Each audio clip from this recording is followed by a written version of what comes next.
যেখানে বাংলাকে নিয়ে এত চর্চা হয় যে বাংলা ভাষা পিছিয়ে পড়ছে, বাংলা ভাষার কদর নেই, বাংলা ছবির কদর নেই, বা বাংলাতে যারা কৃতি তাদের কদর নেই, সেখানে সেই বাংলার জাতীয় যারা গর্ব তাদের আরেকটি বড় বৃহৎ মঞ্চে নিয়ে এসে তাদের নিয়ে উদযাপন করা নিঃসন্দেহে অত্যন্ত প্রশংসনীয় এবং খুব সাহসের একটা কাজ।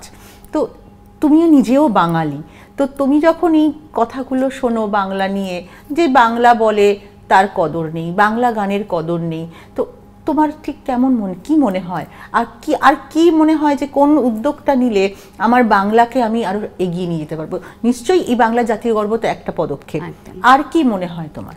দেখো, প্রথমে আমি তুমি যেটা বললে যে বাংলার কদর নেই বা বাংলা ভাষার, এখানে আমি একটা কথা বলতে পারি যে আমার মনে হয় যে হ্যাঁ, কিন্তু এটা আমি মনে করি না। কারণ বেসিক্যালি আমার মনে হয় আমরা মানে বাংলা আজ যা ভাবে, একটা কথাই আছে, দেশ ভাবে কিন্তু আগামীকাল। তো আমাদের বাংলার রাজধানী কিন্তু কলকাতা।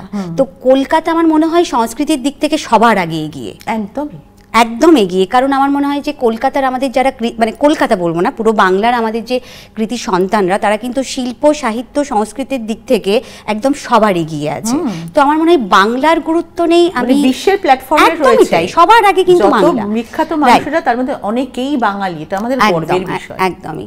তো সেক্ষেত্রে বাংলার কদর তো অবশ্যই আছে বিশ্বের দরবারে, কিন্তু বাঙালিরা সেই কদরটাকে বা আমাদের যারা এই কৃতি সন্তান, তারা এই কদরটাকে কিভাবে দিতে পারছে সেটাই হয়তো আমরা কোথাও গিয়ে ভুলে যাই, সেটাই হয়তো আমাদের মন থেকে কোথাও গিয়ে হারিয়ে যায়। সেই কারণেই কিন্তু আজকের এই বাংলার জাতীয় গর্বের, মানে তুমি বলতে চাইছো যে বাঙালিরা বিশ্বের দরবারে সম্মানিত হচ্ছে কিন্তু নিজের ঘরে তারা অবহেলিত। একদম। তো সেই ইনিশিয়েটিভটাই আমার মনে হয় নেওয়া, যে আমার মনে হয় যে বাঙালি হিসাবে আজকে আমরা শুধুমাত্র যে ফিল্ম ডিরেক্টর বা অ্যাক্টর সেটা কিন্তু নয়, আমরা কিন্তু নিয়ে আসছি ঢাকি যারা বাদ্য বাজাচ্ছে, এবং এমনকি বছরে যারা পেয়েছেন সজ্জন ভাজনকা, উনিও পদ্মশ্রী পেয়েছেন, উনি কিন্তু বাণিজ্য থেকে। তো আমরা সেই জায়গাটাও কিন্তু নিয়ে আসছি। তো আমরা সমস্ত ফিল্ড থেকে চেষ্টা করছি নিয়ে এসে তাদেরকে সম্মানিত করা এবং বাঙালিদের সামনে আবার তুলে ধরা এই মানুষগুলো, মানে এক মঞ্চে অনেক আলোর রোশনাই।